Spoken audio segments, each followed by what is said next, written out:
땡. 그 다음 원소의 종류에 따른 선의 위치, 굵기, 개수가 마치 사람의 지문처럼 틀리니까 구분이 되는 거다. 그래서 답은 5번이 보고. 몇 번에서 틀렸죠? 4번에서 틀렸나? 4번은 뭐죠?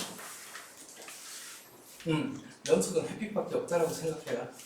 그 다음 또 틀린 거.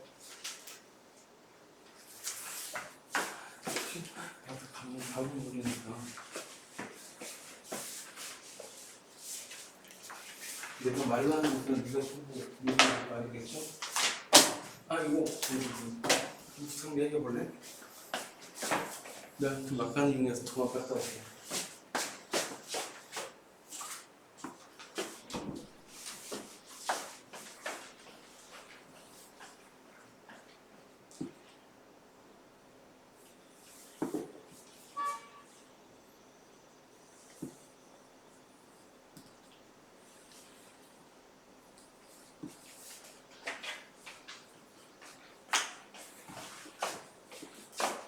와.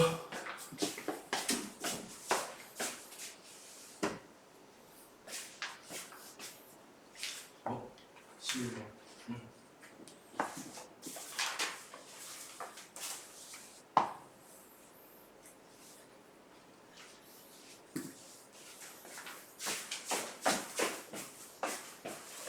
이번 트렌드는 잠깐만.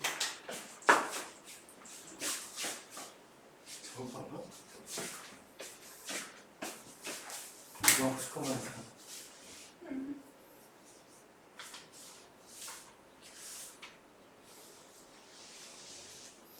네? 아, 그러면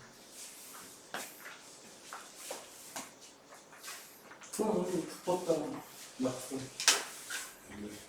자, 그러면 11번. 다른 거? 앞에 있지. 이건 진짜 틀렸네. 잠깐만. 2번, 그러니까 난 일반적으로 무시하는데 자연스럽게 꽤 많은 걸 알게 돼가지고 어쨌든 이건 아니다. 이거는 그 얘기는 아니고 물질 구성하는 기본 성분이다. 분해되지 않는다. 이건 원소에 대한 얘기다. 그죠? 이건 어떻게 하면 되냐 하면은 얘는 원소 기호가 존재하는 원소다. 그래서 볼까? V, Cu진, 철, Fe2진, 산소 O진. 그래서 이번 다 살려줘. 이번에 수소 H, 산소 O, 물 H. 이상한 놈이 생겼다. 그래서 2번은 물 때문에 땡, 3번은 물이나 땡, 4번에 철, 산소, 철 Fe, 산소는 O, 소금은 NaCl이라고. 그래서 소금 때문에 땡입니다. 그 다음 5번에 공기, 이건 혼합물이라 H2O 더하기 O2 더하기 CO2 더하기 아르곤 더하기 기타 등등. 그래서 이건 아예 혼합물. 알루미늄 Al, 탄산칼슘 C, CO3로 이거 화합물이지. 어쨌든 탄산칼슘 땡, 공기도 땡. 그래서 답은 1번이었나? 네, 그리고 또 감이나 모르겠는 거 물으시면 됩니다. 5번. 불꽃반 실험에 대한 설명을 옳지 않은 것은 실험 과정이 비교적 간단해지. 쿡 찍어가지고 불에 슉 집어넣으면 되거든. 물론 자세하게는 좀 더 단계가 있긴 하지만 기본적인 쇠코챙이 비슷한 이상한 코챙이에 야 지금 후딱 찾아봐요. 저 불꽃반 실험할 때 코챙이 뭐 쓰냐? 뭘로 찍는다고 돼 있어? 이거 아니면 저걸로 찍는다고 돼 있을 텐데. 백근선 또는 미크론선 쓴다고 돼 있지 않나? 맞나? 응? 불꽃 반응에 그 원소류 꼬챙이 이상하게 찍어가지고 집어넣으면 된다라는 건데 그 얘기가 없네요. 아예 이럴 수가. 그럼 내가 얘기하지 뭐. 이거 불꽃 실험할 때 조그마한 쇠 막대기 가지고 푹 찍어가지고 불꽃에 집어넣는다. 손으로 집어넣는 게 아니라. 왜냐면 손에 나트륨이 있어가지고 소금이 있어가지고 실험이 잘 못되거든. 손이 비슷한 거 둘째 문제고. 그때 쓰는 게 써놓을까? 니크롬선 또는 백금산이다.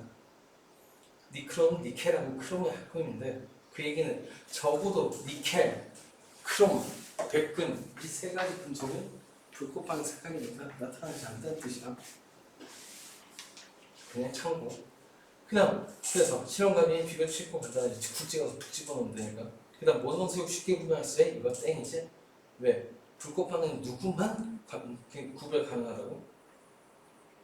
금속만이었다, 그지? 그렇다고 방금 얘기한 것처럼 모든 금속이 다 되는 것도 아니었다. 적어도 금속이어야 된다. 그래서 모든이란 말 때문에 땡. 그 다음 실의 양이 적어도 불꽃색을 확인할 수 있지? 여기 적어도 됩니다. 그 다음 같은 종의 금속을 포함하면 다른 불꽃색이겠지. 금속 때문이니까. 그 다음 염화, 나트륨과 염화, 칼슘은 불꽃 반응 시험을 구별할 수 있지. 왜냐하면 금속 부분인 나트륨 그리고 칼슘이 다른 금속이라서. 그래서 어쨌든 틀린 건 2번. 그러면 내가 그거는 요답은 뭐였는지 궁금해서 말이죠. 그래, 혼자 공부했으니까 그럴 것 같은데 본문 내용에 원소를 구별할 수 있다고 되어 있고 금속 원소만 구별할 수 있다는 얘기는 별로 강조를 안 해놔서 놓쳤을 것 같은데 불꽃 반응은 금속 원소만 가능하다. 또 다른 거 11번이 어디 갔지? 네. 원자에 대한 설명을 옳지 않은 것을 원자는 정기적으로 중성이지.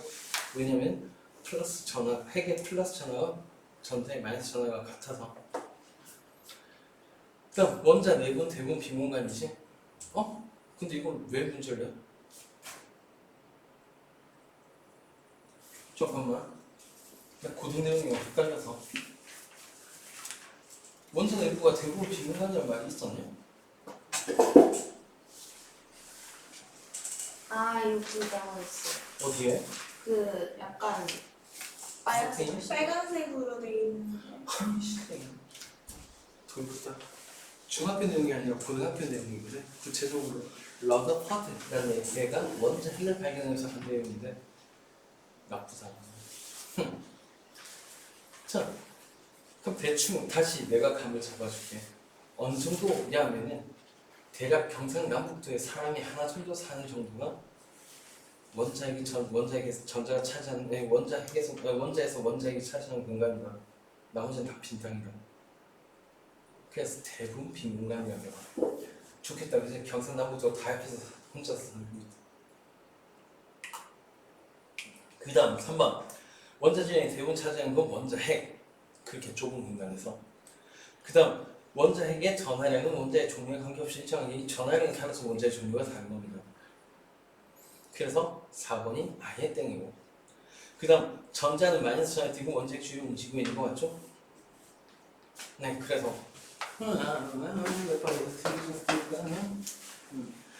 그래. 책에서 잘 안 보이는 게 맞긴 해.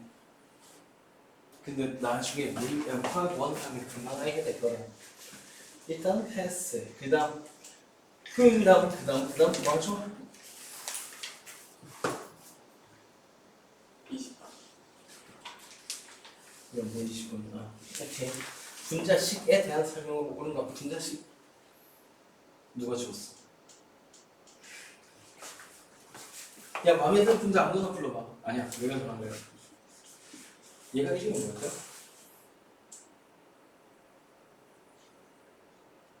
몰라. 자, 대충 저딴 식으로 쓴 게 분자식이다, 그지? 어차피 20번.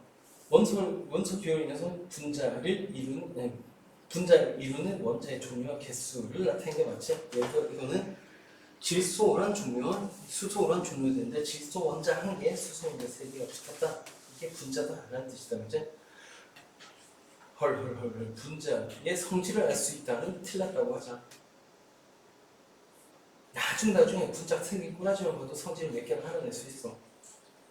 예를 들어 분자가 조금 큰 편인데 예를 들어 분자를 이루는 원자의 종류가 100개 아래 정도가 되는데 거기에 OH가 다닥다닥 붙어 있으면은 그 보나마나 단맛이 난다. 그런 걸 알 수 있긴 한데 일단은 무시. 니은 원다 치자. 그 다음 분자의 종류와 개수를 알려고 하는 거죠. 분자의 종류는 NH3, 개수는 그게 2개 있다 하고 있다는 식으로 표시가 되어 있네. 그 다음 분자의 이루는 원자의 종류를 알 수 있죠. 제일 먼저 봤듯이 N 하나에 H가 3개가 붙어 있다는 걸 알 수가 있으니까. 네, 그래서 분자의 성질은 알 수가 없습니다. 그러면 나중에는 대충 할 수 있다. 그리고 또 26번인데 26번. 응? 다른 사람 안 묻지? 네, 26번. 가이스타 분자식에 대한 설명을 모르는 것은 NH3 이건 NH3 분자가 3개 있다는 뜻이고 NH3는 N 하나에 H 3개 붙었다는 뜻이 뭐 하여튼 다 그렇다. 그럼 분자의 수가 제일 많은 건 앞대가리에 붙어있는 숫자가 제일 큰 다겠지? 총 원자의 개수라고 한다면 분자의 개수 곱하기 각 분자에 있는 원자의 개수 해야 되겠네. 간에 분자 하나당 원자가 N 하나, H 3개로 4개 그런 게 3개 있으니까 12개. 그 다음 나는 분자 하나당 수소 원자 2개, 산소 원자 1개 해서 3개인데 그 6개 2개 있으니까 6개.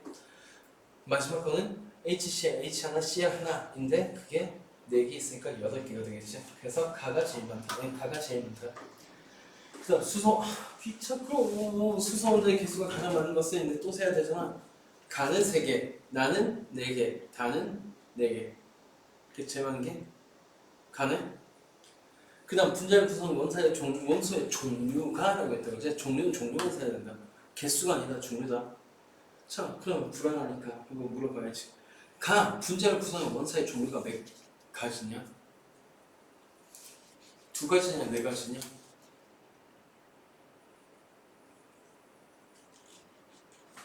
종류 몇 가지? 그냥 N이라는 종류하고 H라는 종류 2가지다. 그치? 나도 H랑 O 2가지, 다도 H랑 Cl 2가지지? 다 2가지네? 그럼 누가 제일 많아? 그런 거 없지, 그치? 그 다음 분자 한 개를 구성하는 원자의 개수가 가장 많은 거. 순서대로 가는 4개, 나는 3개, 다는 2개니까 가네. 와, 다 같이 전부 다 같이 그면 되겠다. 그래서 답은 어쨌든 5번. 그리고 또 제가 보겠지만 또 질문 있으신 분?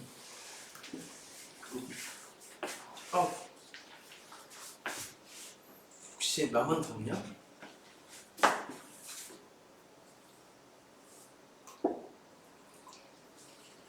좋을 것 같아. 자, 그럼 오늘은 이온으로 넘어가실까? 저번 시간에 다룬 건 원자예요, 그치? 자, 참 거짓을 생각해봐. 원자는 전자를 잃거나 얻을 수 있다, 없다? 있다, 그치? 다만 그놈의 원자가 전자를 잃거나 얻으면 더 이상 원자라고 부를 수 있다, 없다? 없다고. 그렇게 원자가 전자를 잃거나 얻으면 전하에 띄게 되고, 그렇게 전하에 띈 상태에선 요장의 이름처럼 이온이라고 부른다. 즉, 그렇기 때문에 이건 참인지 거짓인지 잘 생각해. 원자는 항상 정기적으로 중성이다. 참 거짓? 없는. 원자는 항상 정기적으로 중성이다. 맞는 말이야, 틀린 말이야? 이온, 영은 아이온이라고 하겠지. 와, 오늘 반응이 드럽게 없다. 삐질까 보다.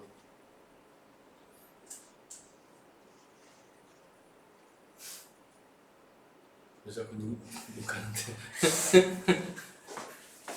자, 그래서 다시 원자는 항상 정기적으로 중성이 맞다. 왜냐하면 정기적으로 중성이면 원자가 아니니까. 자, 그래서 6이온, 1이온, 1이온. 아씨, 정말 싫어. 이건 뭐냐면 원자가 전자를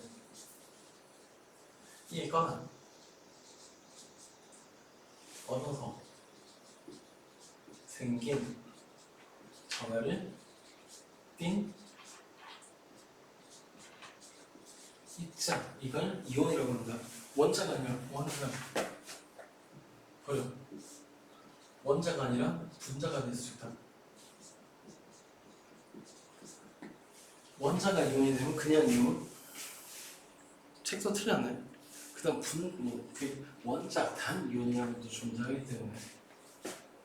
자, 어쨌든 그랬다 하는 얘기고.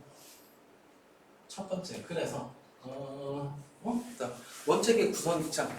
일단 원자핵 그리고 전자가 있고 원자핵은 양성자, 중성자로 쪼개진다까지는 얘기를 했다, 그치? 맞나? 어쨌든 지금 읽거나 얻을 수 있는 건 중심에 있는 원자핵이 아니라 비교적 가벼운 전자를 읽거나 얻고 있는 건데 문제는 전자는 무슨 전화를 띄고 있다? 운전을 띄고 있다, 그죠? 그러니까 굉장히 당연해 보이지만 전자, 음전화 가진 걸 받으면은 마이너스가 많아진다. 이러면 마이너스가 적어지겠지, 플러스보다. 그래서 당연한 얘기는 전자를 얻으면 당연히 마이너스 이온이 된다. 음이온. 그게 전자를 잃으면 마이너스 1이었으니까 플러스가 많아지니까 플러스 이온이 되는 거야. 어쨌든 그렇게 하는 얘기고 그 다음 이온의 표현. 난 모르겠는데?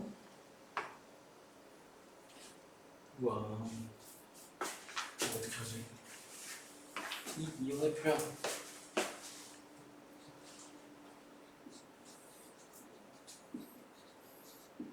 쪼개자 양용하고 음용으로 플러스 이온, 마이너스 이온. 양용 같은 경우에는 전형적으로 전자를 하나 잃었기 때문에 원소 기호에다가 그 위쪽에다가 전자 있거나 이름이 플러스 얻으면 마이너스 개수를 표현하게 되는데 나트륨은 왜 그런지는 몰라도 왜 그래? 나트륨 증가하면 이거예요. 그래서 웬만하면 항상 플러스 1가가 된다. 이렇게 플러스 1을 생각하고 그럼 저게 빨간색으로 플러스라고 써있는 저 부분은 결국 전자를 하나 잃어서 플러스 2가가 됐다는 뜻이야. 이런 생각하고 정확한 명칭은 산화수라고 합니다. 몰라도 됩니다.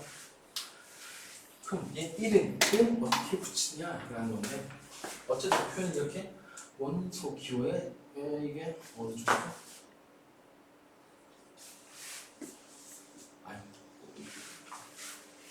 좀 이따 다시 정리하자. 원소 기호에 저 오른쪽이냐 왼쪽이냐? 왼쪽이면 왼쪽 위에다가 얻으면 플러스, 잃으면 플러스, 얻으면 마이너스. 그다음 그 개수가 몇 개다 이런 식으로 표현해주면 일단 표현은 끝. 그다음 이름 어떻게 붙인다고?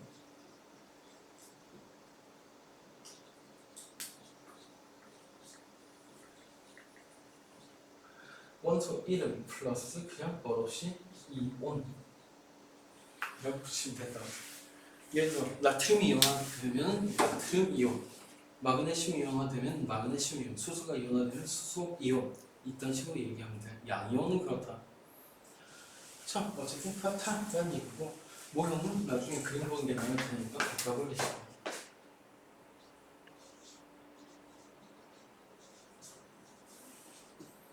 는 대표적으로 책에 누구 나오냐? 산소 나오냐? 몇 년에 콩이 나왔어. 난 산소해야지.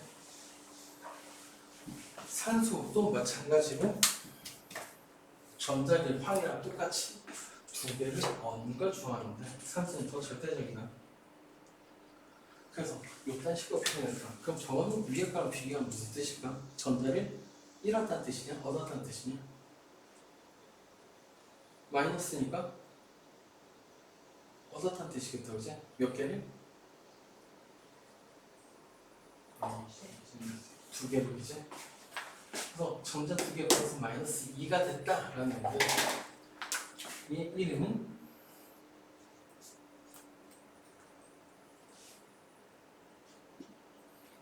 이렇게 붙인다. 보통은 원소 이름 더하기 이온이라고 하면 돼. 이온이라고 하면 되는데 이 원소 이름이 무슨 놈의 소로 끝나면 예를 들어 염소라든가 산소라든가 로 끝나면은 소를 생략한다. 그 대신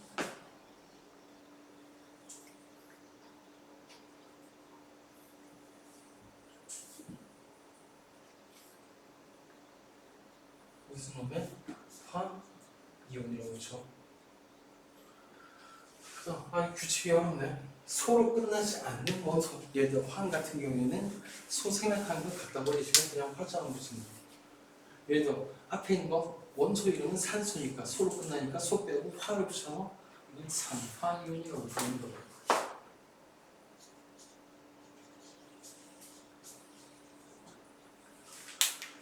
자, 그래서 음이온 이름은 살짝 좀 복잡한데 나 뻔뻔했네. 이름 뒤에 무슨 화이온, 화자 같이 붙인다라고 하는 거. 다음은 소로 끝나면 소는 생략한다. 그래서 플로린은 소랑 끝났으니까 플로린 화이온. 단 플로린은 불소라고 부르는 경우가 있으니까 불소라고 이름 부르고 싶으면 이건 불화이온이라고 할 수 있다. 그다음 산소는 소로 끝났으니까 소 빼고 화자 붙여서 산화이온. 황은 그냥 황이온. 황화이온. 이런 식이지. 자, 그 다음 세 번째 여러 가지 이온의 이온식은 다 외우자. 뭔데 그 표정은? 자, 그래서 규칙이 있다고 했다, 그죠? 가빈이 저번 시간 안 들은 내용이니까 지금 들으시고 주교육을 20분까지 외우라고 얘기를 했었는데 거기에 저번 시간의 규칙에 더해가지고 몇 개 더 붙이자. 이번 이용까지.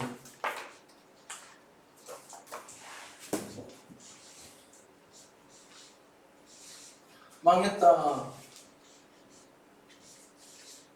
이렇게 가까웠어.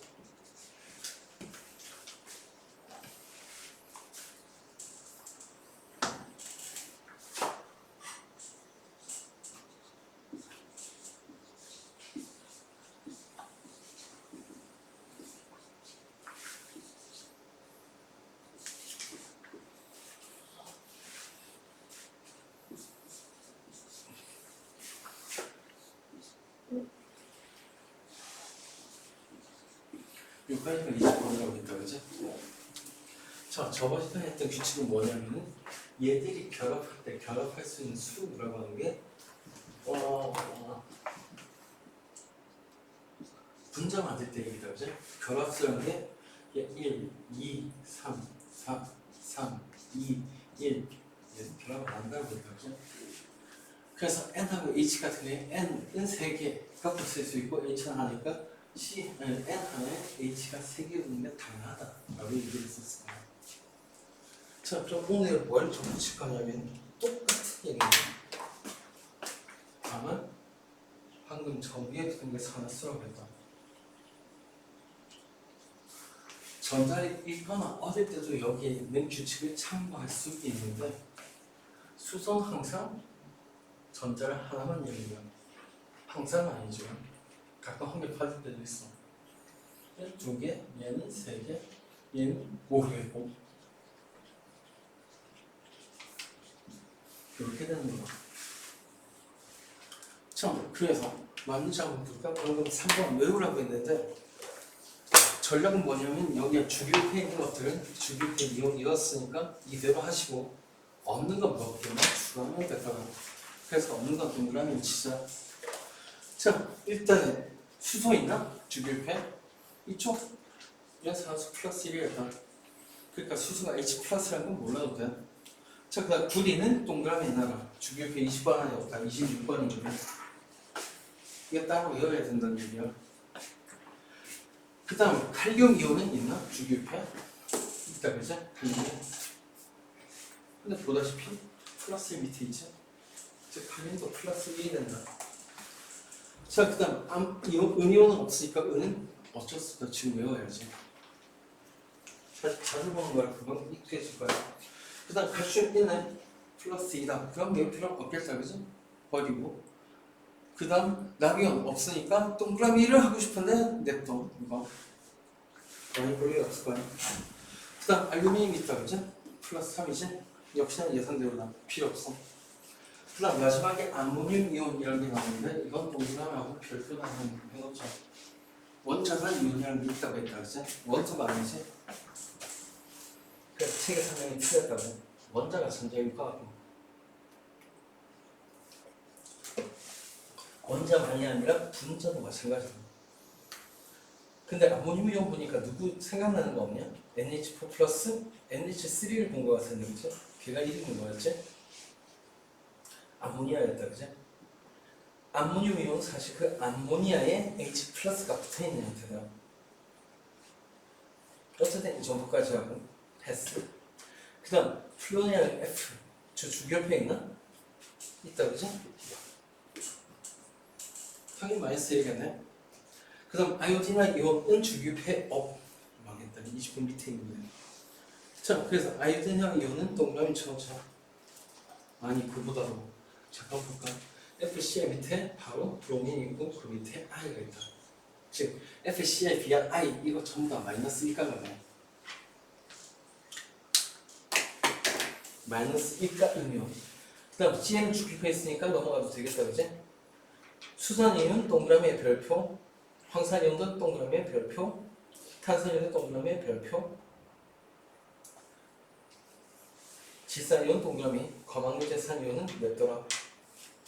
죽으라고 지금 안 해도 된다. 지금 동그라미하고 별표한 거는 꽤 중요한 이온이기도 하고 주기표 없는 놈이기도 하고 원자산 이온이기도 하다. 그래서 얘들은 어쩔 수 없이 좀 외워야 되는데 사실 그렇게까지 많이 나온 건 아니어가지고 자주 나온 게 탄산 이온 아니면 암모늄 이온 정도가 많이 나온 거라. 나머지는 나올 때마다 자주 보게 되고 나름 자주 보게 될 거야. 차차 익혀지게 되겠지만 당장 주기표를 해결이 안 되는 놈들은 이거다 라는 얘기죠.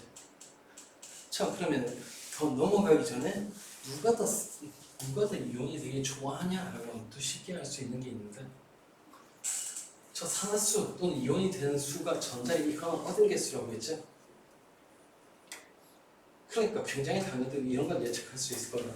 원자에서 전자를 하나 떼거나 하는 건 그나마 쉽다. 근데 두 개나 동시에 떼고 두 개 동시에 넣는 건 어렵겠지?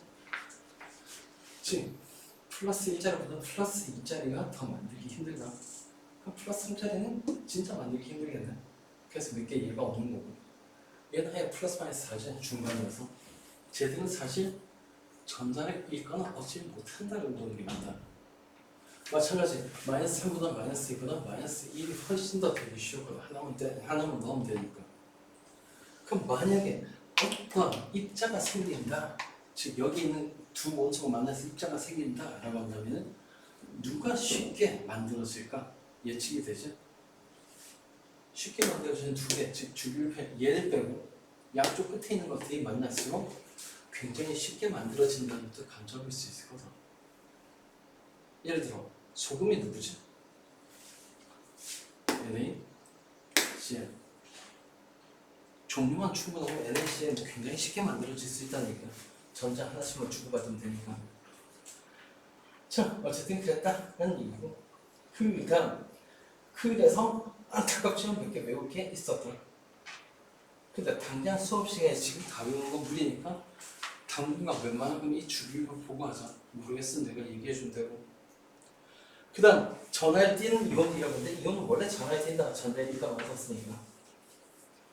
자 그래서 전하에 띄고 있으니까 당연하게 전기장을 걸어주면 쉽게 얘기해서 전류를 실어주면 움직인다. 아니 정확하게는 전류란 게 정체가 전하에 띈 입자의 이동이야. 그래서 이온이 있는 수용액에 전류를 실어주면 움직인다. 양이온은 플러스니까 마이너스 쪽으로 플러스와 마이너스가 당기는 걸 알고 있을 거니까 음이온은 반대로 플러스 쪽으로 이동한다. 근데 이동하긴 하는데 문제는 이온이 투명하다. 그래서 확인할 방법이 별로 없어야 정상인데 이온 중에 어떤 놈들은 색깔을 띠고 있어. 그래서 특별한 경우에는 예를 들어 저기 과망가니스산 이온 같은 경우에 보라색이 띈다. 그래서 이런 놈들은 갖다 놓으면은 어느 쪽 움직이는지도 확인할 수 있다. 자, 그러면 넘어가기 전에 68페이지 구석탱이에 있는 이상한 얘기를 한번 볼까? 전류가 흐르는 물질과 전류가 흐르지 않는 물질이 있는데 정확하게는 물에 녹아서 전류가 흐르거나 물에 녹아서 전류가 흐르지 않는 물질이에요. 그래서 물에 녹아서 전류가 흐르는 물질, 흐르지 않는 물질, 물에 녹아서 전류가 흐르는 물질은 전해질이라고 합니다. 그래서 밑에 설명을 보면 진행과정이 물에 녹아라는 표현이 쓰이지. 물에 녹아 수용 상태가 되었을 때 전류가 흐른다. 왜냐하면 이온이 있고 이온이 전하를 띠고 있기 때문에. 그래서 물에 녹아가지고 양이온, 음이온이 나눈다면 양이온, 음이온이 각각 반대쪽으로 움직이니까 전류가 흐를 수 있는 거다라는 건데, 요거 뒤에다가 이렇게 적어놔라. 물에 녹아서 전류가 통하는 물질을 특별히 전해질이라고 한다. 이온성 물질 같은 경우는 전부 다 전해질이다. 이온이 워낙 잘 움직여서 과일수에 들어갔으면 번호마다 전부 잘 통할 거라는 얘기야. 마찬가지 태풍이 다음 주 목요일쯤 아니지, 약 4일 후에 태풍이 올 건데, 혹시나 그때 침수가 많이 되면은 전기줄 떨어져서 감전된다고 사람들이 뭐라고 할까요? 자, 그럼 너네가 한번 판단해봐.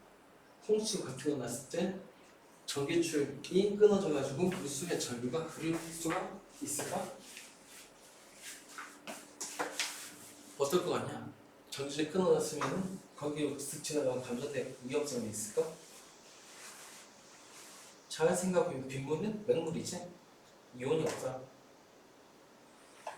근데 또 잘 생각해보면 땅에 딱 떨어지면 땅에 떨어지는 모든 걸 다 녹이겠지. 웬만한 건. 대부분 꽤 많은 종류가 이온이야.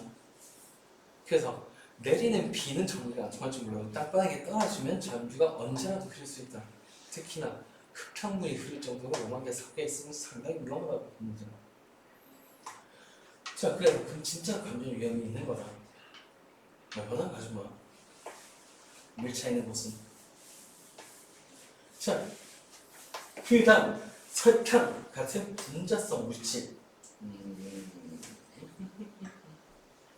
염화나트륨 주기율표의 양쪽 끝, 그러니까 이쪽에 있는 놈들이니까 얘들은 웬만하면 면성이야. 근데 설탕은 뭐냐면은 몰라도 돼. 분자식이 C12, H22, O11이거든. 보다시피 CHO로 되니까 C, H, O 얘네가 끼어있는 애들이죠. 그래서 얘는 이온은 아니다. 이온이 안 된다. 그냥 분자 덩어리가 된다. 안 끊어진다는 얘기야. 그래서 설탕은 물에 녹을 수는 있는데 문제는 녹아봤자 이온이 안 나오는 물질이다. 그러니까 얘들은 전류 통하기 해봤자 움직일 놈들이 없고, 그래서 전류가 흐르지 않는다는 얘기다. 얘들은 다시 비전해질이라고 써놔. 혹시나 누가 지나가면서 전해질과 비전해질 구분해라 라고 하면은 이렇게 얘기하면 돼. 이온이 만들어지는 물질이면 전해질, 아니면 비전해질이라고. 웬만하면 맞다. 예외가 있긴 하지만. 자, 그 다음 이온의 확인. 제목 옆에 써놔라. 암기라고. 이건 농담 아니다. 진짜 암기다. 그래서 이온이라고 하는 게 보통 투명해서 눈으로 볼 수가 없기 때문에 노중에 장난을 치게 되는데, 그 실험이라는 게 주어 구구식으로 되어 있기 때문에 어쩔 수 없다. 여기에 있는 내용은 대부분 기본적으로 외우는 거다. 날 원망하지 마라. 난 이걸 너네한테 외우고 싶진 않아. 근데 어쩌라고. 그럴 고생이 나옵니다. 슬프다. 자, 그래서 앙금 생성 반응, 이건 별로 중요한 건 아니니까 앙금 생성이라고 하는 거에 앙금이 뭔지 한번 볼까? 수액에서 양이온하고 음이온이 반응해서 생성되는 물질, 이건 일반적인 물질이랑 똑같은데 다른 점은 지들끼리 워낙에 세게 붙어서 물에는 녹지 않는 거다. 그래서 불용성 염을 앙금이라고 하는데, 어쨌거나 중요한 사실, 앙금인 이유는 물에 잘 녹았어? 안 녹았어다? 안 녹아서 그렇다는 얘기다. 즉, 잘 녹아있는 물질 두 가지 섞었는데 각각의 물에 잘 녹아있다가 서로 섞으면 안 녹는 놈들끼리 만나가지고 그냥 떨어지는 경우가 있다. 그런 걸 앙금 생성 반응이라고 해요. 자, 그래서 보니까 앙금 생성 반응, 이온이 들어있는 두 용액을 섞었을 때 양이온과 음이온이 반응하여 즉 친화원끼리 엉겨붙어서 앙금을 생성하면 앙금 생성 반응이다. 방금 얘기했던 거 잘 생각하시고 염화 나트륨, 투명하다. 그림만 봐도 알겠지만은 Na 플러스 따로 Cl 마이너스 따로 툭툭 떠다니고 있다. 지금 이온끼리 전부 다 어차피 여기서 앙금이 안 생기고 있다는 얘기다. 그다음 두 번째 질산 운동, 은이온이 돌아다니고 질산 이온이 돌아다닌다. 물에 단호가 있다는 뜻이야. 둘 떠다니고 있으니까. 근데 이 둘이 섞으면 문제가 있는 문제 소지가 있는 누구랑 누가 붙었지? 누가 붙었죠? 어떤 이온과 어떤 이온이 붙은 다음에 안 떨어진다? Ag 플러스하고 Cl 마이너스 들러붙어서 안 떨어진다, 그죠? 그래서 얘들이 AgCl의 앙금이 되고, 그럼 그 뒤에 원래 놀고 있던 Na 플러스랑 NO3 마이너스는 앙금이 생성 안 했지? 네. 근데 이게 항상 이런 게 아니라 어떤 건 앙금이 되고 어떤 건 앙금이 안 된다. 망했다. 자, 그래서 앙금 생성 반응이 중요한 게 아니라 중요한 건 구석탱이에 있는 저놈이야. 앙금 생성하지 않는 이온이라고. 별표 3개쯤 해놓을까? 그리고 다시 정리하자. 앙금을 생성하지 않는 이온. 이 얘기는 딸랑 2개의 이온으로 만들어진 물질인데 그 둘 중에 한쪽이라도 얘들이 있으면은 앙금이 안 된다는 얘기다. 물론 둘 다 없으면 앙금이 될 가능성도 있지만 그 중에 누가 있냐면은 플러스 이온 중에는 너네 나름대로 규칙성 찾아봐.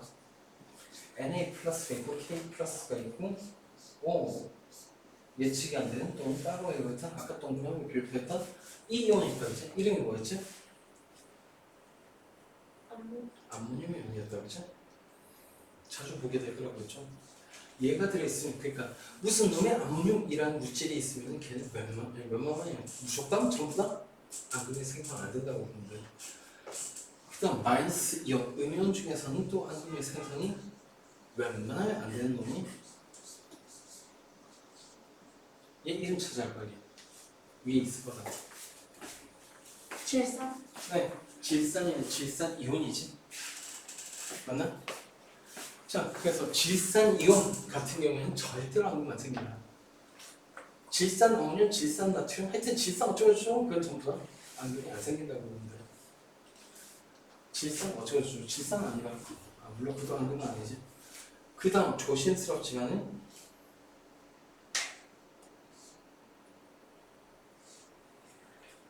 개살이들 방금 봤던 얘가 CL 마이너스 앙금 되는 거 아니었어? 그래서 근데 사실은 얘는 AgCl을 제외하고는 앙금이 안 생긴다. 지금 나온 AgCl 말고는 다른 얘가 없다. 자, 그래서 차라리 이걸 알아주는 게 훨씬 편하다 그런 얘기죠. 잠깐 동안 이거의 응용을 볼까. 문제가 한 문제가 줄어서 안타깝긴 하지만 앙금 어디 갔어요?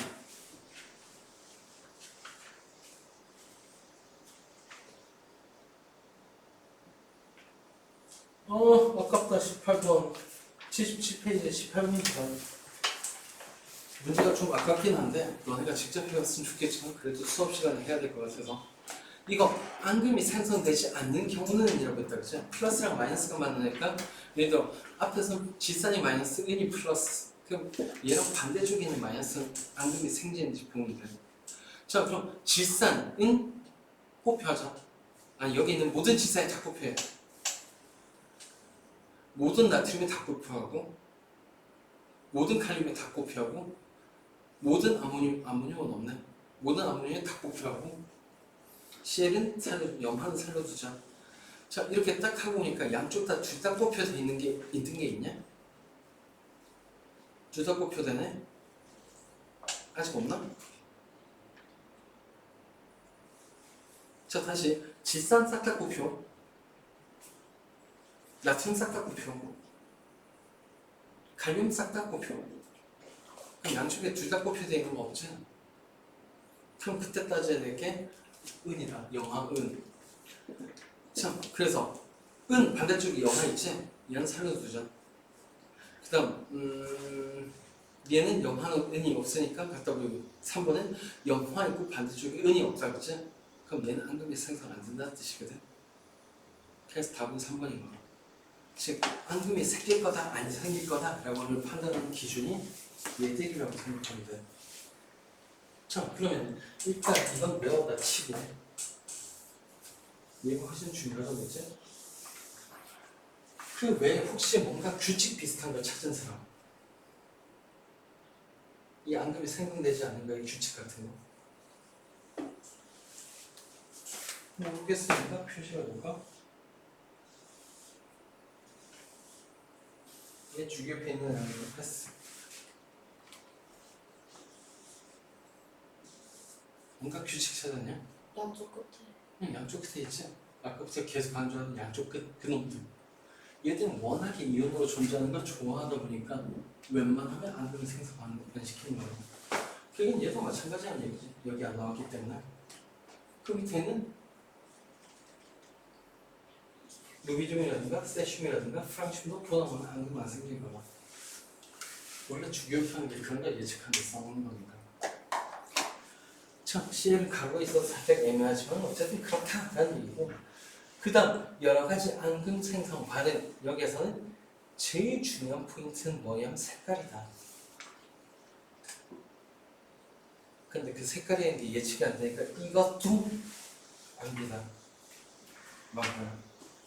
그래서 나 여기 되게 싫어한다고. 언제부터 과학을 배우게 되네요. 자, 그래서 우리는 그나마 실제로 중요한 건 색깔이란 건 나중에 다시 해결하고 지금 당장 필요한 거 얘들이 앙금이 왜 생기나 하는 걸 한번 생각해 보자. 자, 질산은 수용 첫 번째에 질산은 수용하고 염화 나트륨 수용이 섞었다라고 하는데 당장 곱하고 싶은 거 있다고 하지? 질산이 곱혀 나트륨이 곱혀 됐고 그래서 질산은 수용은 앙금이 안 생길 거야. 그럼 나머지 은하고 염화이온 만나서 앙금이 생성되던가? 얘는 예외였어, 그치? 생성되지? 그래서 앙금이 생성되겠네 라는 걸 알아내는 게 차라리 더 과학적으로 중요하다. 근데 실제로 시험 문제에서 중요한 건 얘가 첫 번째 앙금이 생긴다는 거 그리고 염화은의 앙금은 흰색이라는 거 이게 더 중요하다. 많아요. 자, 그 다음 질산납이 질산 곱표 아요딘과 칼륨의 칼륨 곱표 그럼 앙금이 생성되는 건 아요딘합이다 라는 걸 알 수 있는데 그 아요딘은 즉 PbI2가 색깔이 노란색이다. 얘는 별표가 3개지만 PbI2 노란색이라는 거. 네, 그 다음 세 번째 염화 칼슘 수용액과 탄산 나트륨 수용액. 일단 나트륨을 곱해놓을까? 그 다음 보니까 염화이온 반대쪽에 은이 없으니까 염화이온도 지워버려도 되겠다, 그지? 그럼 생성되는 앙금은 칼슘과 탄산이온이면 탄산칼슘이 될 거다. 탄산칼슘. 그래서 앙금이 생기고 흰색이라고 하다, 그지? 탄산칼슘 과학에 조금이라도 관심이 있으면 얘가 뭔지 알 텐데 혹시 아시는 분? 탄산칼슘이 주성들이 무언가를 알고 계시는 분? 없나? 넌 모르는가?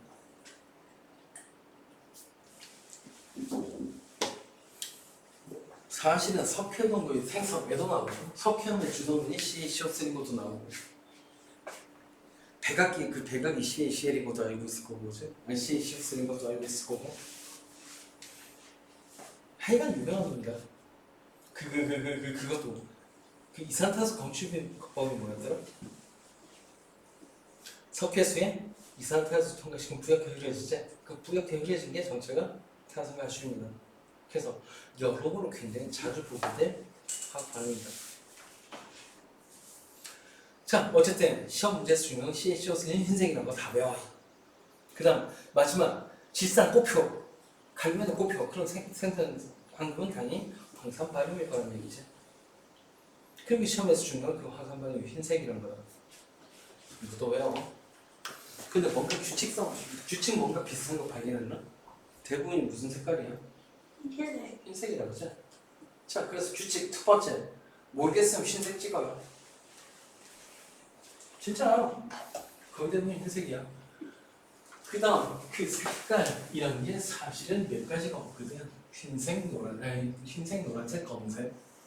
근데 거기서 몇 가지 규칙은 아니지만 쉽게 외우는 방법은 존재한다.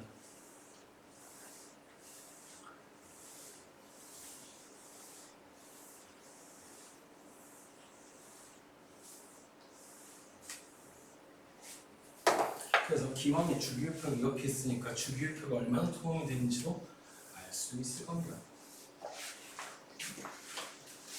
자, 그래서 이건 책에 나온 내용이 아니니까 어딘가에 필기를 좀 해놨으면 좋겠는데 칸이 없네. 슬프다. 저 6강 이온 그게 비칸이 좀 많은 것 같은데 거기에 좀 써놓자. 앙금 색 규칙이라고. 이건 대충 고등학교 2학년 정도까지는 통할 거다. 그래서 첫 번째 노란색 두 가지는 CDS하고 PBI2 둘뿐이다. 아니 사실 하나 더 있는데 따로 얘기하려고.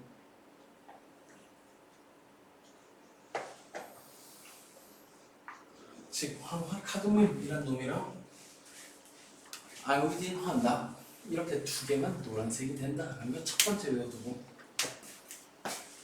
그 다음 염화이온 시리즈 아니 AG 시리즈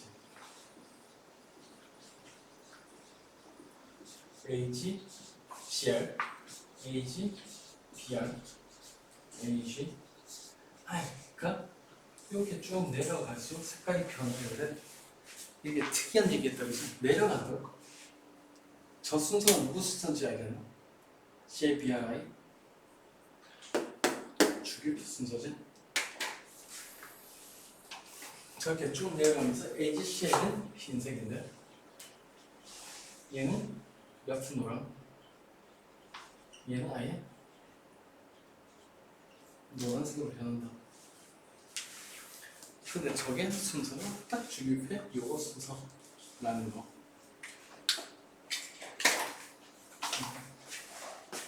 지금 시원하겠습니다. 그 다음 세 번째 규칙은 뭐냐면은 S 이온, 즉 황화 어쩌고저쩌고가 붙은 시리즈는 싹비가 검은색이다. 예를 들어 황화구리, 황화철 이런 것들은 전부 다 검은색이다. 그래서 사실은 폐수에 구리라든가 철 같은 중금속이 섞여 있는지 확인하는 방법이 사실 황화를 뿌리는 거예요. 그럼 앙금이 검은색이 생기면 이 중에 하나겠지라는 걸 알 수 있다는 거죠. 근데 이 규칙이 왜 세 번째에 나왔냐면 얘네가 좀 심하거든. 아까 봤던 CDS도 S가 붙어있는 거죠. 근데 걔는 노란색이었다. 그리고 ZNS라는 놈도 있는데 얘는 또 흰색이다. 그래서 예외가 있어야지 뒤로 뺀 거고. 그래서 규칙은 이게 다야. 는 개뿔. 마지막으로 제일 중요한 규칙이 있어. 나머지 뭔 색? 흰색. 다 흰색이라고. 그래서 와 이거 도저히 못 외우겠다, 어렵다, 그럼 무조건 흰색으로 찍어. 그래도 이거 봤으면 좀 찜찜한 기분이 들 때도 있을 거야. 그 정도까지만 돼. 하면 돼. 물론 지금 이때까지는 나온 게 노란색 CDS밖에 아니 PBI밖에 없죠. 그래서 고등학교까지 커버하려고 하는 거니까 여유되면 다 외워두면 좋고, 그리고 고등학교 때 또 한 번 똑같은 거 배우게 된다는 거야. 기왕하는 한 번에 다 하는 게 좋지. 아닌가? 자, 그래서 정말 미안한데 여기 확인 부분은 농담이야. 진짜로 너네가 외워야 될 부분이라. 두 가지. 절대 앙금 생성되지 않는 이온이 누군지 알아야 되고 앙금의 색깔을 알아야 된다 라고 하지만 알아야 되는 게 아니라 요거 외워야 되는 거죠. 그나마 사실은 원래 정규 과정이랑 주기율표를 하기 전에 하는 거니까 NI가 플러스다, BE2 플러스다, NA 플러스다, MG2 플러스다 이거 다 외워야지. 그래서 저거 안 외우는 게 어디 하겠지? 그래서 외우는 게 좀 많긴 하지만은 정 모르겠다면 안 해도 된다. 보고 해도 돼. 지금은. 단 어차피 이렇게 쭉 나가면 언젠가 주기표를 지나가게 될 테니까 그때부터는 조금 편해질 거다. 과학의 장점이 그거잖아. 가면 갈수록 쉬워진다는 거. 머리에 접근을 하니까. 자, 그러면 그 다음 장으로 넘어가서 잠깐만. 내가 항상 시간이 헷갈려야 되겠네. 자, 시각 물질의 특성도 들어가자. 역시나 계속 용어 정리해 나간다. 이런 안 봐도 주기표 몰라도 될 것 같은데. 네, 이런 필요 없다.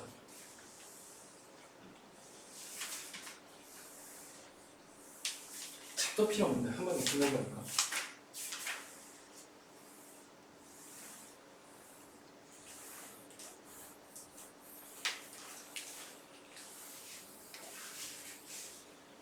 신능과 물질의 분류가 먼저 있다. 책 무시하자.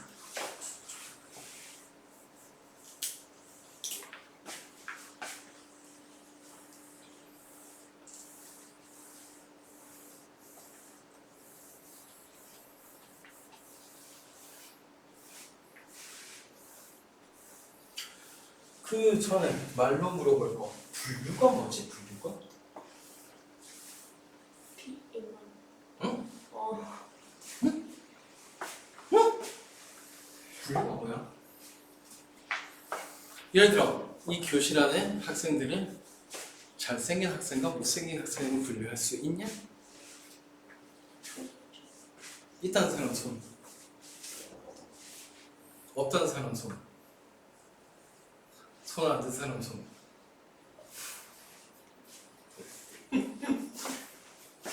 자, 당연히 이렇게 분류할 수 없다는 이유가 뭐지? 사람마다 기준이 달라. 그렇지. 분류를 한다면 적어도 필요한 게 뭐다? 기준. 객관적인 기준이 있어야 된다는 얘기다. 즉 분류를 한다라고 한다면 제일 중요한 건 결국은 분류 기준이야. 네.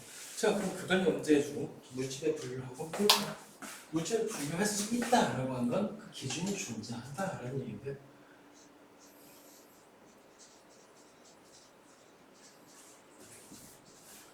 사람들이 물질이라고 하는 걸 크게 분류를 하자면 크게는 이렇게 분류할 수가 있다. 수무지가 혼합물로. 아, 마음에 안 들어. 내가 못대로 할래. 물질을 크게 분류하면은 수무지가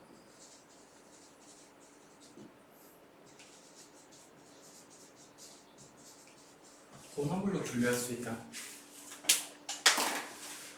자, 근데 수물질은 뭐고 혼합물은 뭐래? 뭐라고 해놨냐? 수물질은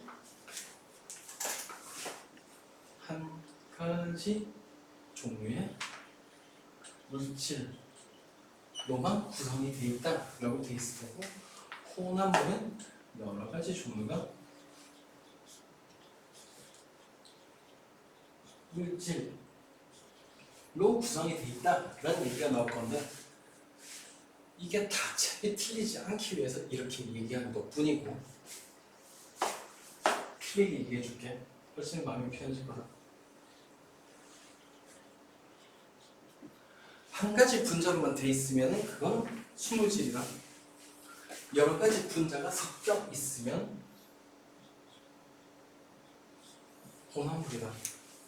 그런데 책에서 얘기하는 한 가지 종류의 물질이란 말이 더 정확한 이유는 어떤 물질은 분자를 이루지 않기 때문이야.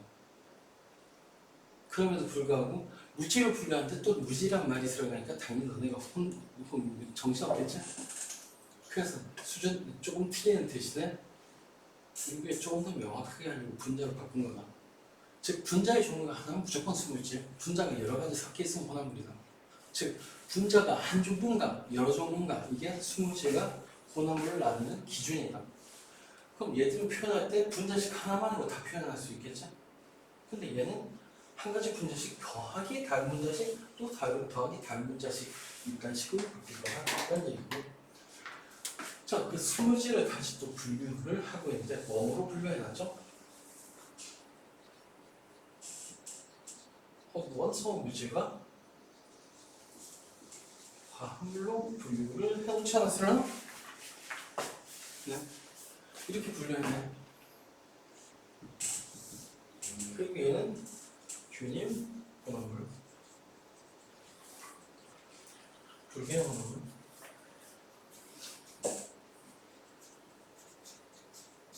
자, 두 번째 분류는 이쪽이랑 안쪽이 전혀 다르니까 따로 하도록 해요.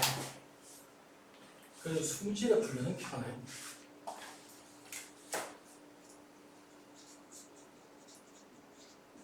그리고 다행스럽게도 이름에 모든 뜻이 다 들어있고 호돈수의 호는 하나라는 뜻이다, 그치?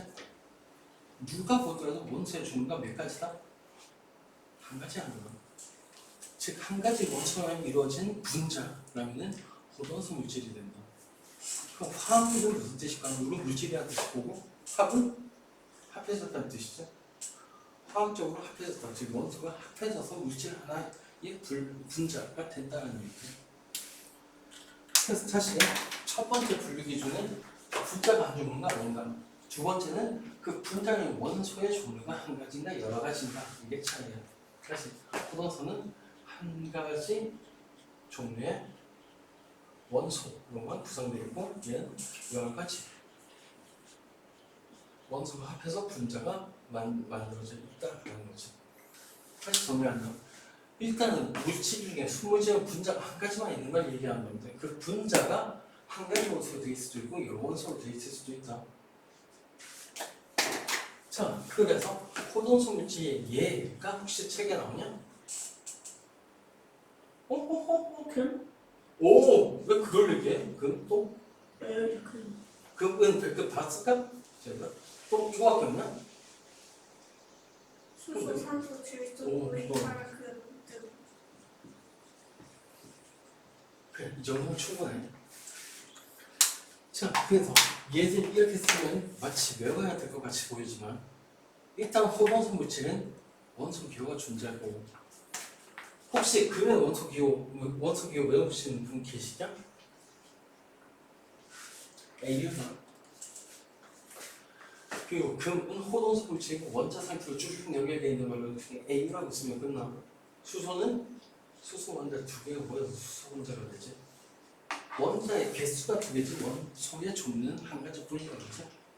이런 호돈수가 산소도 이렇고 철도 이렇고 즉 분자 또는 분자에 준하는 화학식을 썼을 때 원소의 종류가 하나밖에 안 나타나면 보다 이건 호돈수 아닙니다. 그렇다면 화합물에 얘는 뭐가 있죠? 당연히 누구나 좋아하는 물, 암모니아 또 뭐 있는데? 설탕, 아이씨 설탕 또? 이산화탄소. 그래 이런 게 나와야지. 아 기가 얘들도 사실은 말로 얘기하면 어려워 보이겠지만 화학식을 같이 떠올리면 굉장히 쉽다.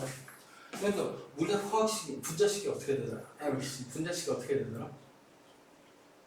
H2O지? 분자식이 존재하니까 한 가지 분자만 돼 있다고 할 수 있다. 그러니까 순물질. 그런데 문제는 하나의 분자에 수소라는 원소가 산소라는 원소가 두 가지가 들어있네. 그래서 화합물이라는 거다. 아모니아 기억나시는 분? NH3지?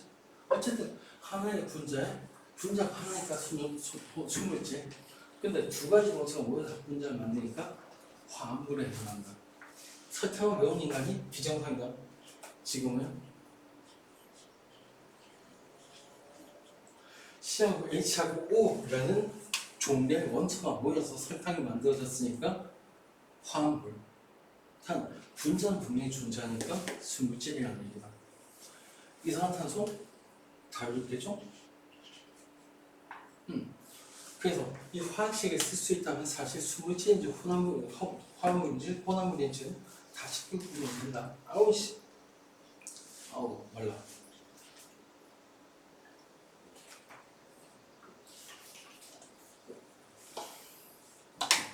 자, 이런 호돈수 물질 아니 정말 수물질에 대한 얘기는 다 끝났고 이제는 몰라도 되는 혼합물. 당분간 혼합물 안 나올 거다. 나와? 나오네? 수업을? 안 나오겠나? 오, 좋았어. 자, 일반적으로 물질의 성질이라는 걸 가진다라고 한다면 그 고유한 성질을 가지는 건 순물질뿐이다. 예를 들어 고체다, 액체다, 기체다 그런 물질의 상태, 고체, 액체, 기체 이렇게 정확하게 나눌 수 있는 거는 순물질뿐이라고. 그 얘기는 혼합물은 종류를 나누기 애매할 때가 있다는 얘기다. 예를 들어 대표적인 혼합물이 고체랑 액체랑 기체랑 5만 개 다 섞여 있는 고양이. 아, 는 고체냐 액체냐? 고양이 액체설 얘기하는 거 맞아. 개체 이렇게. 자, 그런데 사실은 고양이는 좋게 봐줘도 혼합이니까 물질의 종류를 얘기하면 노는 것 자체가 틀려먹었다는 얘기야. 그래서 사람들이 대부분 뭐지? 딱딱한 고체라고 누가 그래? 명확하게 고체다, 액체다 나뉠 수 있는 거는 순물질 뿐이라고 했다. 그 주변에 있는 거의 대부분 물질은 웬만한 혼합물이나 예를 들어 칠이나 금속도 있고 그지? 플라스틱도 있네. 이것도 뭐예요? 어? 얘는 혼합물이네. 그렇지. 이것도 실리콘도 화합물이고 그죠? 그렇지. 사람도 혼합물이다 그죠? 자, 그래서 수물질이고 혼합물이고 됐고. 자, 그럼 혼합물 중에 균일 혼합물은 책도 뭐라고 돼 있냐? 왜 균이란 말을 붙였어? 말 그대로 분자들이 골고루 균일하게 섞여 있기 때문에 균일이라고 한다. 불균일은 덩어리진 부분이다.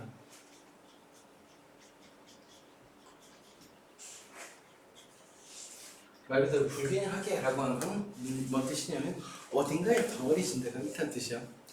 자, 그래서 이거 먼저 해결하고 보자. 자, 책에 혼합물의 균일 혼합물이라고 설탕물 잘 보면은 물 분자 파란색하고 설탕 분자 노란색하고 골고루 섞였지? 즉 설탕만 뭉쳐있거나 물만 뭉쳐있거나 이런 부분이 별로 안 보인다 그지? 이런 균일이야. 근데 불균일은 누가 봐도 어딘가에 누가 더 많이 뭉쳐있는 게 보이지. 맞나? 이런 불균일이다. 자, 그런 다음 약간 더 주로 사람들이 따지는 게 혼합물의 경우에 액체에서 따지는데 균일 혼합물은 액체가 방금 설탕물처럼 골고루 섞이면 항상 액체의 경우 투명해진다. 색깔은 있을 수 있는데 색깔이 있는 상태에서 투명한 색깔이 된다는 얘기다. 뒤가 없이 보인다는 얘기죠. 얘는 불균형은 덩어리 진 거 이것 때문에 액체의 경우 조심하라. 자, 그럼 이제 교과서적인 얘기로 책에 나온 설탕물은 투명하지? 맞나? 그 문자에 나오는 불균형 혼합물은 우유를 상상해봐. 투명하냐? 아니지, 뒤에 안 보이지? 그럼 불균형 혼합물이야. 그럼 이제 책에 안 나온 예를 한번 얘기해볼까? 사이다는 균일이게 불균일이게? 그다음에 투명한지 아닌지 보면 될 거 아니야? 투명하니까 균일. 아, 물론 뚜껑 따가지고 거꾸로 올렸던 불균일 맞다. 자, 그럼 김치국은 투명하나? 된장국은? 숭늉은? 숭늉. 아, 몰라? 밥되기 전에 혹시 고양이? 그거 어떻게 알아? 네, 어쨌든 숭늉이라든가 아니면 된장국? 이런 것들이 전부 다 불투명하지? 그럼 그뿐만 불균형 혼합물이라는 얘기다. 정확하게는 불투명한 이유가 덩어리가 작기 때문이야. 자, 그래서 액체, 혼합물인데 투명하면 전부 다 균이라고 보면 돼. 대부분의 음료수. 단 오렌지 주스는 불균일이겠다, 그지? 물론 오렌지 주스 잘 걸으면 균일로 만들 수 있긴 하다. 왜 안 그런지 모르겠지만. 자, 그럼 이제 얘들의 예를 한번 볼까? 딱 두 개만 하자. 두 개만 불러봐. 책에 있는 거. 균일함에 얘가 보다가 둘이 있겠지? 식초. 아니, 그냥 식초가 더 간단한 거. 아니, 어차피 모르잖아. 식초 똥?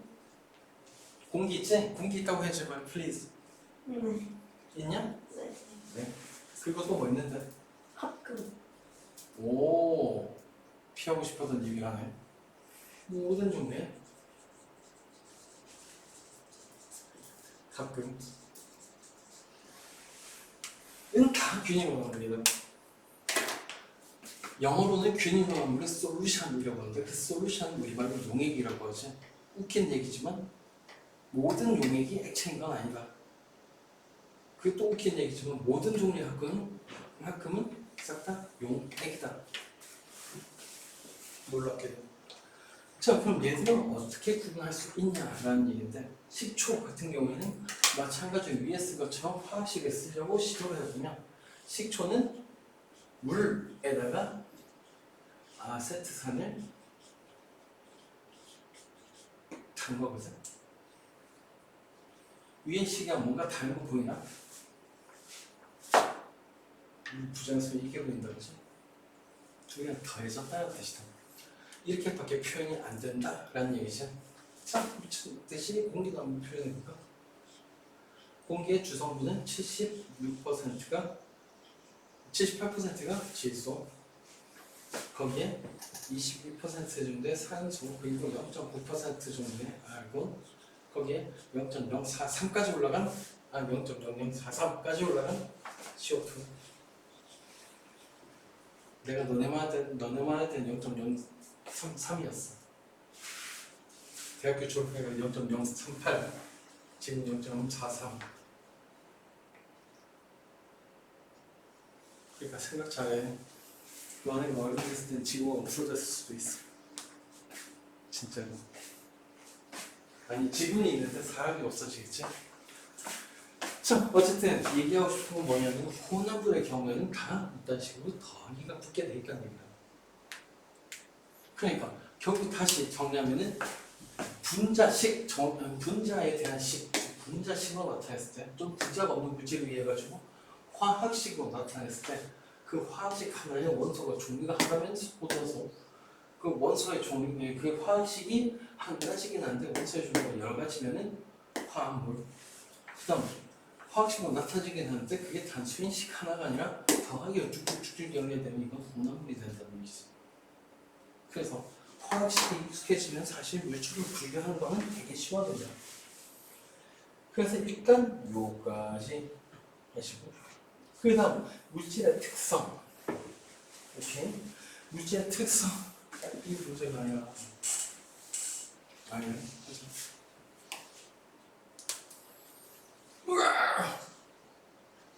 물질의 특성. 나 이런 때 꽂히더란 말이지. 특성. 특성이 뭐냐?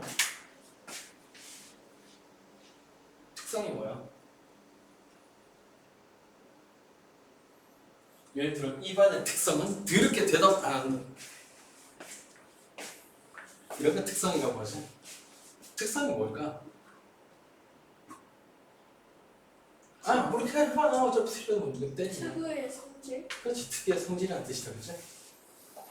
지금 말 그대로 특별한 성질이라는 뜻이다, 그치? 그럼 왜 특별하다고 할까? 예를 들어 모든 반이 다 이반처럼 조용하다면 이 반의 특성이 조용하다고 하진 않겠지. 인정하네. 특성은 특별하다. 그 특별하다라고 하면 개나 소나 가진 게 아니라는 뜻이다, 그죠? 그러나? 즉 물질의 특성이라고 하는 그 물질만 가진 독특한 성질 어디다 쓸 수 있냐고? 지 아니면 극소수만 가지고 있으니까 다른 분들이랑 구별하는 쓰겠다, 그죠? 다른 온도가 다른 특징을 가지고 있으니까 물질의 특성을 배우는 이유는 사실은 구분하기 위한 거야.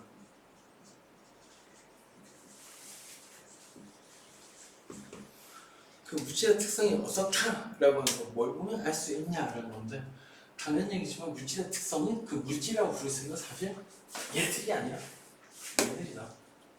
순물질. 즉 순물질의 특성을 배울 건데 뭐 웬일이야 둘 다 다르네. 물질의 여러 가지 성질은 양의 공개 없이 뭐 물질만 나타내는 분야 성질이야. 물질만 좀 빼지 다른 물질도 같은 성질을 나타낼 수 있는 거야. 자, 그래서 물질의 특성 얘가 나오네. 거북이 성질, 끓는다, 묻는다, 어느 밀도, 용해도 등이 있다고 하는데 이건 매일 필요 없다. 왜냐하면은 겉보기 성질 빼고 겉보기 성질은 외워야 되겠네. 겉보기 성질은 눈에 보이는 특징, 예를 들어 색이나 맛이나 이런 걸 얘기하는 거다. 그 다음 끓는 점 바로 밑에 나온다 그치? 녹은 점 옆 페이지에 있는 끓는 점, 녹은 점. 그 다음 어는 점 또 옆 페이지에 있고 미소도 옆 페이지에 제목이 있고 그치? 한 페이지 넘겨가지고 또 용해도 있겠지? 아니 잠깐만요. 한 페이지 넘기니까 있네. 즉 여기에 물질의 특성이 뭐다? 라고 하면 따로 이런 것들이 있다라고 외울 필요 없고 이번 달에 배우는 것들이 물질의 특성이다? 라고 불러도 끝이야. 좋아요. 자 그럼 그 물질의 특성 중에 처음 나오는 성질이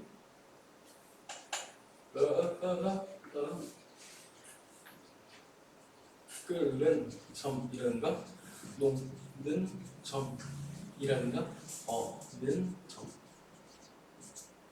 같은 건데 얘들 순 물질에서는 그러니까 얘들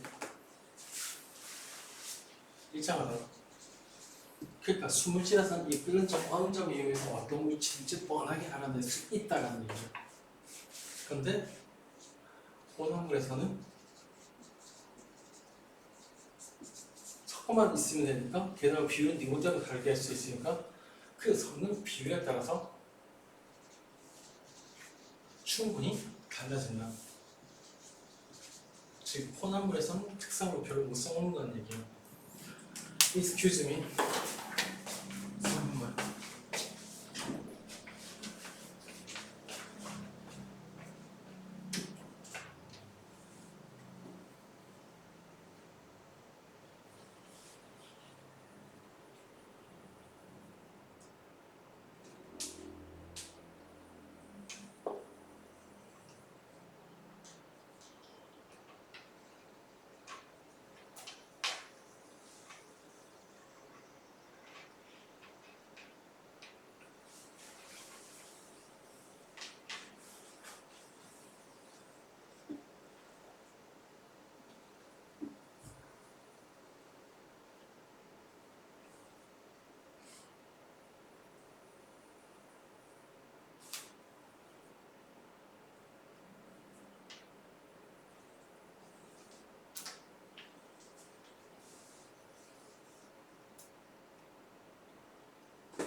오케이.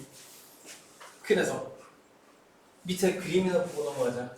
물과 소금물이라는데 물은 순물질 H2O고 소금은 H2O 플러스 NaCl이지? 그래서 혼합물인 걸 알 수 있을 건데 어쨌든 가열 곡선에서 끓는 점을 보겠다는 얘기다.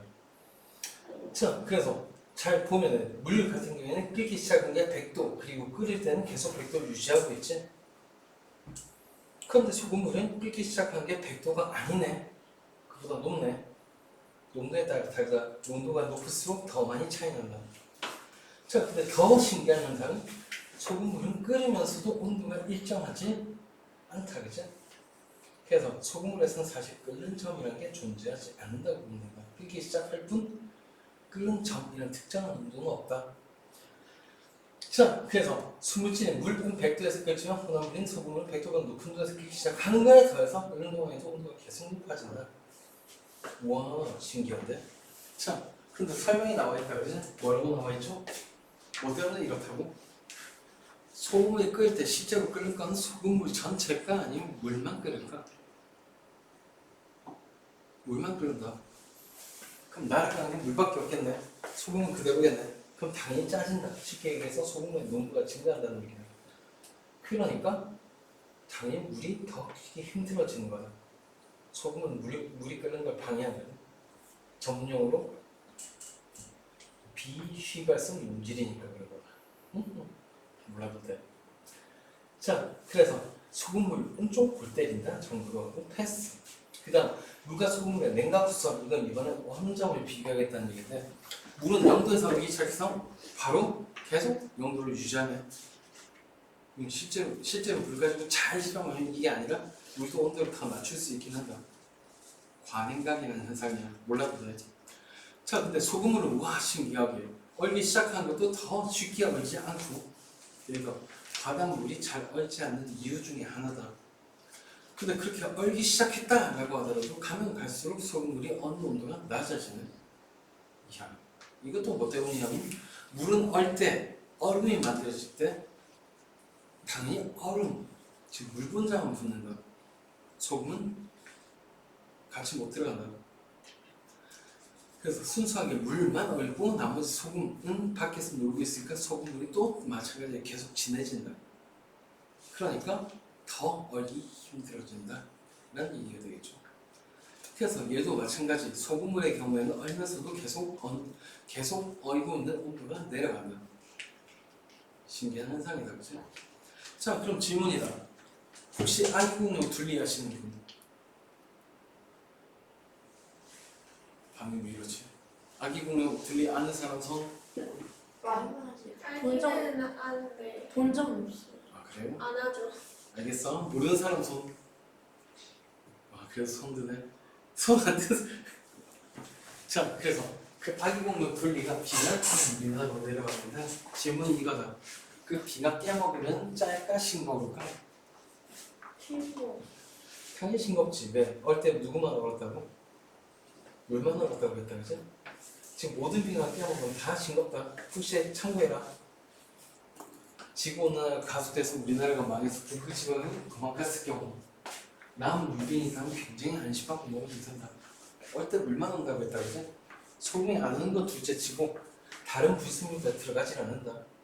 그래서 얼음은 사실 굉장히 깨끗하다고 말해도 돼. 굉장히.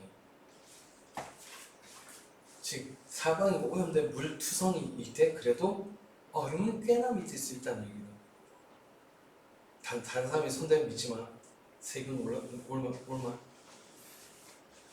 자, 그럼 그 다음 끓는 점, 농점, 어는 점. 이게 왜? 이전에 했던 거랑 똑같잖아. 상태 변화 곡선, 그지? 자, 그래서 어쨌든 끓는 점이라고는 액체가 기체 또는 기체가 액체가 될 때 일정하게 유지되는 온도다라는 거였다, 그지? 그건 똑같고 그보다 더 중요한 포인트는 이거네. 지금 여기 이번에 끓는 점 나오고 물질의 특성으로서 소개가 되는 거라. 그 얘기는 끓는 점 물질의 특성이 맞다라는 얘기인데 그 얘기는 뒤집어서 얘기하면 물질마다 끓는 점이 다 다르다는 뜻이다. 자, 그래서 첫 번째 얘기한 게 물질의 종류와 끓는 점. 종류가 다르면 당연히 끓는 점이 다르지, 그지?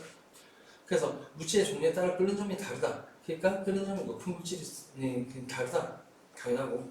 그럼 끓는 점이 높다는 건 끓기 힘들다. 끓기 힘들다는 건 뭔 뜻이냐면 입자세 인력이 강하다는 뜻이다. 그래서 끓는 점이 일반적으로 끓는 점이 높은 물질일수록 입자세 인력이 큰 거다. 그렇게 판단할 수 있다는 거지. 반대로 끓는 점이 낮으면 입자세 인력이 약하다는 뜻이지. 네. 그래서 아마 이미 기체가 됐을 거다. 즉 주변에 기체로 존재하는 대기 성분이라는 게 사실 끓는 점이 낮은 거다. 그 다음 질량과 끓는 점인데 질량은 물질의 특성이 아닙니다. 그래서 질량과 끓는 점은 아무 관계도 없어. 자, 그래서 밑에 그래프 보면은 질량 10g을 하든 20g은 끓는 점은 둘 다 백도로 일정하지. 맞나? 즉 질량이 달라진다고 끓는 점이 달라지지 않는다. 대신 뭐가 달라진 거다? 끓는 점에 도달하는데 걸린 시간이 달라진 것 뿐이다. 그지? 즉 양이 많으면 필요한 열이 많을 뿐 끓는 점이 바뀐 건 아니다 라고 알 수 있겠네. 그 다음 어려운 얘기 때문에 설명이 안 되는 건데 어쩌지? 끓는 점은 외부 압력이 증가하면 높아지고 외부 압력이 감소하면 낮아야 된다. 이건 모든 물질에 대해서 맞는 말이다. 근데 왜 그런지 설명을 못 하겠는데 어떡하지? 아이씨.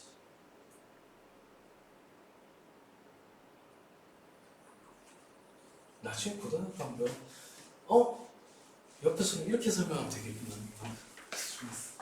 끓는다라고 하면 뭐냐면 외부 압력이 이기고 내부에서 기체가 나온다라는 뜻이다. 그럼 외부에서 압력이 더 많이 강하면은 그걸 뚫고 나오기 위해서 안쪽에서도 분자운동이 그만큼 활발해져야 돼. 그럼 분자운동이 활발해진다는 게 무슨 뜻이다? 온도가 더 높다는 뜻이다, 그죠? 즉 온도가 더 높아져서 분자 운동이 충분히 강해야 외부 압력을 뚫고 나오든가 말든가 하겠지. 뭐. 그렇죠. 자, 그러면 압력을 높인다. 그래서 좋은 경우는 옆에 나오네. 압력밥솥 쓴 내관용이 커서 물이 100도보다 높은 온도에서 끓는다. 100도에서 끓는 게 아니라 원래 압력밥솥 같은 게 120도, 130도 그 정도에서 끓을 거야. 그런데 일반적으로 그러니까 요리를 그렇게 한 모든 화학 반응은 온도가 약 10도씩 올라갈 때마다 반응 속도가 2배씩 빨라진다. 압력밥솥처럼 온도를 높였다라고 한다면은 보다 짧은 시간에 요리, 즉 밥을 끝낼 수 있겠지. 그래서 밥이 맛있는 거야. 밥이 물로 끓여야 되긴 하지만 물 속에 오래 있으면 되게 말하거든. 그래서 물 속에 최소한의 시간만 있으면서도 완전히 익으려면 압력을 높이는 방법밖에 없다는 얘기야. 그래서 압력밥솥. 자, 그럼 비슷한 얘기 다시 할게. 마찬가지로 익히려면 반드시 물이 필요한데 물 속에 오래 있으면 들게 맛없는 요리가 하나 더 있지? 들어나 봤냐? 라면 이런 거? 아, 그렇지. 라면은 압력밥솥은 정말 맛있다. 농담 아니야. 완벽한 조건이다. 완전 쫄깃쫄깃하겠지. 자, 그래서 엄마한테 압력밥솥에 라면 끓여달라고 하지마. 내가 시켰다는 건 더 하지마. 자, 그 다음 끓는 점이 낮아진 경우라고 했는데 높은 산에 올라가면 밥이 석인다는 얘기를 많이 들었을 거다, 그죠? 마찬가지 높은 산에 올라가면 끓는 점이 낮아지거든. 지금 물이 끓긴 하는데 그 온도가 100도가 아니라 80도, 70도가 될 수 있다. 그럼 그 온도에 쌀 넣어봤자 쌀이 있겠냐? 아니지. 그래서 석인 밥이 된다는 얘기다. 정반대 얘기죠. 네, 그렇다라는 거. 그 다음 농점과 어느 점, 고체가 녹아서 액체가 되는 건 액체가 유지되는 온도를 농점, 액체가 부재 어느 점이라고 한다. 그래서 함유체 농점과 어느 점 같다. 물론 끓는 점도 함유체에서 같다. 끓는 점이 두 가지 의미 있다는 거 알고 있지? 고체에서 액체로 끓는 점이라고 하고 액체에서 고체, 아니 기체에서 고체, 뭐는 액체에서 기체가 될 때도 끓는 점, 기체가 액체가 될 때도 끓는 점이다. 그래서 웃긴 얘기지만은 한 물체에서 끓는 점 둘은 일치한다. 수물질의 경우는. 그 다음 농점과 원점 방금 봤듯이 농점하고 원점은 같다. 온도가 같다고 했지 농점과 원점이 같은 온도라는 뜻은 같은 뜻이란 뜻은 아니다. 뜻은 분명히 달라. 예를 들어 고체가 액체가 될 때 원점과 농점이 온도가 똑같다고 해서 이걸 원점이라고 하면 틀린다. 온도가 같다고 했지 같은 개념은 아니다. 그 다음 농점과 원점 물질의 종류에 따라 달라. 그러니까 특성이겠지. 그 다음 같은 물질의 경우 농점과 원점 물질의 양에 관계없이 일정하다. 이것도 아까 본 거랑 마찬가지입니다. 바로 위에 본 거랑. 그 다음 밀도 30초만.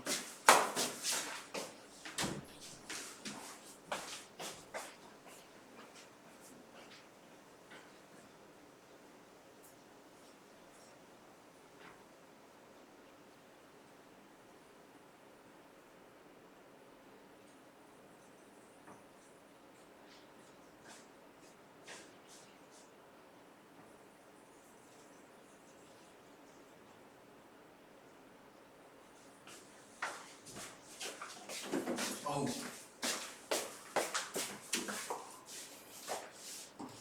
어디 하죠? 밀도.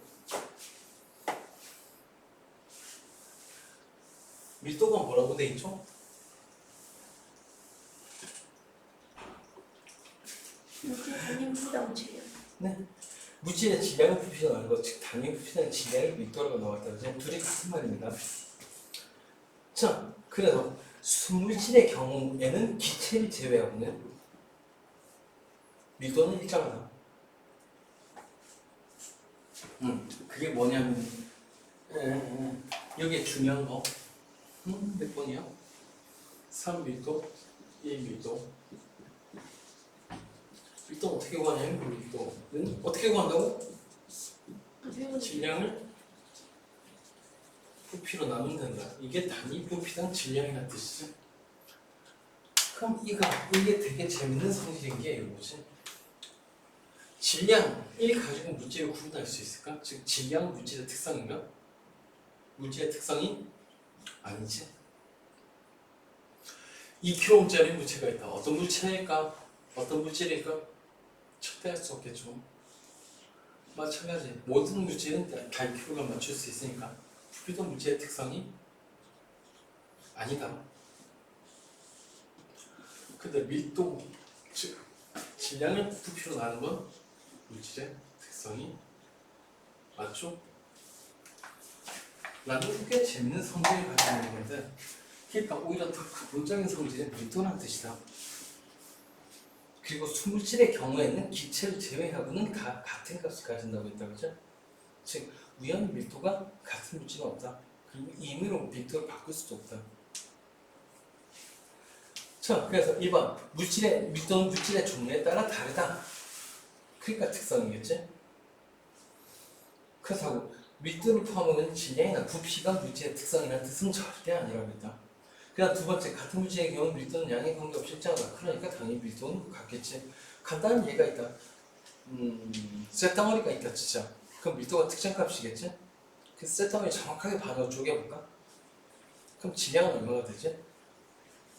2분의 부피도 2분의 1이지? 근데 질량 부피가 나오는 거 원래 값이랑 똑같지? 맞나? 그러니까 양에 관계없이 일정하다. 그러니까 물질의 특성인 거다. 그 다음 막 섞어서 얘기해. 밀도가 큰 물질은 아래로 가고 밀도가 작은 물질은 위로 떠오른다. 그래서 초등학교식 표현으로 뭐라고 돼 있었냐면 비교적 가벼운 게 뜨고 비교적 무거운 게 가라앉는다고 돼 있지. 그 때문에 오개념 가지는 애들이 많은데 제발 무거운 게 가라앉고 가벼운 게 뜬다고 하지 마. 비교적 무거운 게 가라앉고 비교적 가벼운 게 뜨는 거다. 차이점 알겠나? 그 비교적인 같은 부피일 때란 뜻이다. 즉 단위 부피상 질량, 밀도를 얘기하는 거야. 근데 초등학교 때 차마 초등학생한테 밀도란 말을 할 수가 없어 말이지, 그치? 끄덕거리지 마, 초딩아.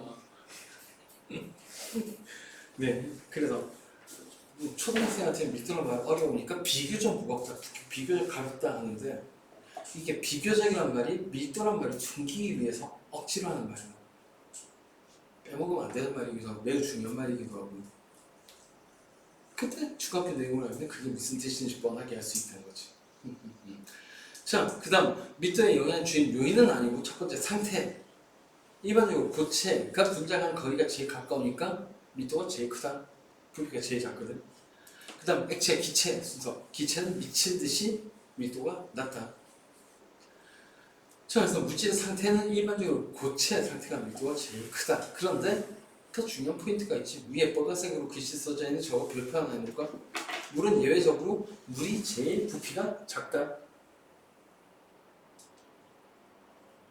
매우 중요한 예야. 그런데 물은 왜 예외냐? 혹시 아시는 분?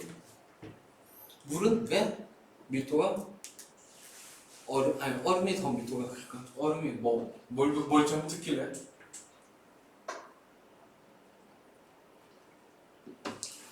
혹시 아시는 분? 수할 때 육각형 오고 오, 대체 네가 그걸 왜 하는 건데? 그래 나왔어지. 네. 물 분자는 얼음 결정을 이룰 때 대충 육각형, 정확한 육각형이 아니라 스파이럴 육각형인데, 그래서 대충 육각형의 구조를 만든다 라는 말은 무슨 뜻이냐면 그 육각형 구조 내부는 무섭다는 뜻이다. 즉 쓰잘데기 없는 빈 공간이 늘어나니까 오히려 부피가 커지는 거고, 그러니까 밀도는 작아지는 거야. 그리고 놀라운 사실이지만 물만 예외다. 물만 주변에 물이 흔해가지고 물이 아주 표준적인 물질이라고 생각할지 모르겠는데 물은 사실은 매우 비정상인 물질이다. 단 하나도 정상인 게 없는 물질이야, 화학적으로. 그 다음 온도 압력, 이건 별표해놓을까? 온도가 높아지면 부피가 증가하니까 밀도는 감소. 그다음 압력이 높아지면 부피가 감소하니까 밀도가 증가라고 하는데 됐고 그 뒤에 더 중요한 말 빨간색이 있다 그지? 기체에만 동그라미 있는 거. 기체는 워낙 압력에 민감하게 부피가 변하기 때문에 딴 물질은 몰라도 기체는 밀도를 표시할 때 온도와 압력을 같이 나타내야 된다고. 일단 이 정도까지 하자. 예. 아이고야. 경우 숙제는 했었나?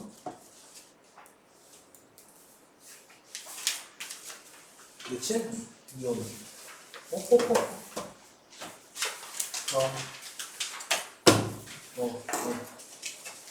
지금